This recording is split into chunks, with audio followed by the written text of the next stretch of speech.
নমস্কার বন্ধুরা, আপনারা সবাই কেমন আছেন? আজকে একটা অন্য রকম ভিডিও নিয়ে আপনাদের সামনে এসেছি। যে দেখুন, চিমনির মধ্যে ইঁদুর। কার কার চিমনির মধ্যে ইঁদুর ঢুকেছে একটু কমেন্ট করে জানাবেন এবং কিভাবে তাড়িয়েছেন সেটাও জানাবেন। তো চিমনি কয়েকদিন ধরে চলছিল না, সেই দেখে মিস্ত্রি ডাকা হয়েছে। তো দেখুন চিমনির মধ্যে ইঁদুরটা দেখাতে পারিনি, কারণ ভয়ে আমি তখন সামনে আসিনি। তো ইঁদুরটা ধরে ফেলে দেওয়ার পরে তারপরে ভিডিওটা করেছি। এই দেখুন কিভাবে তারগুলোকে কেটে টুকরো টুকরো করেছে, অসম্ভবভাবে টুকরো করে দিয়েছে। আর কিভাবে নোংরা করেছে, চিমনির ওপরে যে রাবারটা লাগানো থাকে সেই রাবারটাকেও কেটে টুকরো টুকরো করে দিয়েছে।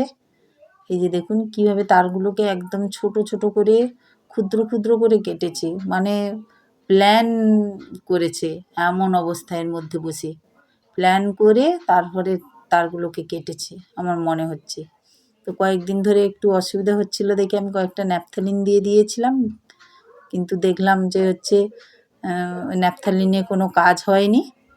তো দেখুন বন্ধুরা, এর পরের ভিডিওটা পরে দেখাবো। তো টাটা বন্ধুরা, দেখা হবে পরের ভিডিও।